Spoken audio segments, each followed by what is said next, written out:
उर्मिला हीन भावना का शिकार बचपन से ही थी। घर में सबसे बड़ी होने के कारण उसको अपने सारे भाई बहनों को भी संभालना पड़ता था। साथ ही अपनी माँ के सारे कामों में मदद करती थी। 15 साल की हुई तो उर्मिला अभी शादी नहीं करना चाहती थी। वह आगे बढ़ना चाहती थी, पर माँ बाप के इमोशनल अत्याचार की वजह से उर्मिला को 15 साल की उम्र में शादी करनी पड़ी। उर्मिला कान्हा जी की बहुत बड़ी भक्त थी। कान्हा जी की दया की वजह से उर्मिला को बहुत अच्छा पति मिल गया, लेकिन उर्मिला का ससुराल उसको बहुत खराब मिला। घर में सब लोगों में खाना बनाना, बर्तन सब कुछ उर्मिला करके देती थी। उसकी जेठानी उसको ताने मारती थी। शादी के कुछ साल बाद सास और जेठानियाँ उसको बच्चे के लिए परेशान करने लगी। गांव के कुछ बुरे लोग उसको ताने मारते, परंतु उर्मिला अपनी भक्ति में लीन रहती है।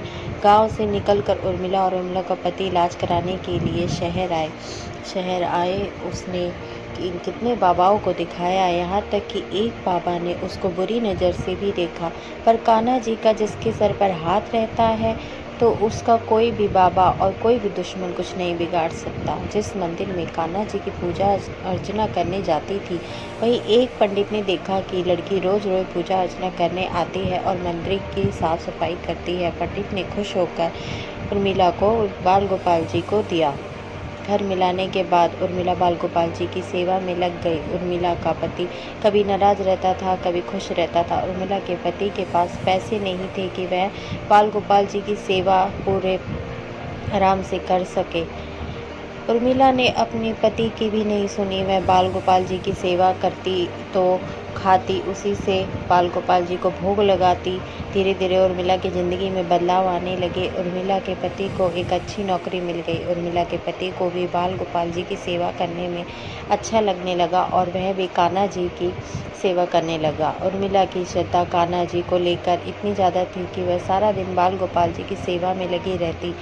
ऐसा चमत्कार हुआ, 10 साल बाद बालक ने जन्म लिया। उर्मिला ने हर जगह से ताने सुने, पर एक रात कान्हा जी को बिना सुलाए उर्मिला सो गई तो कान्हा जी को उर्मिला के सपने में आए और रोने लगे। बोले, मैया आप मुझे बिना सुलाए कैसे सो गई?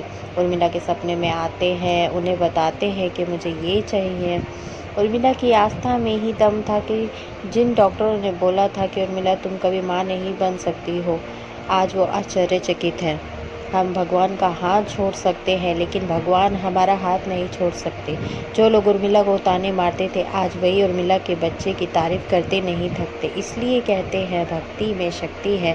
बोलो हरे कृष्ण कृष्ण कृष्ण हरे हरे।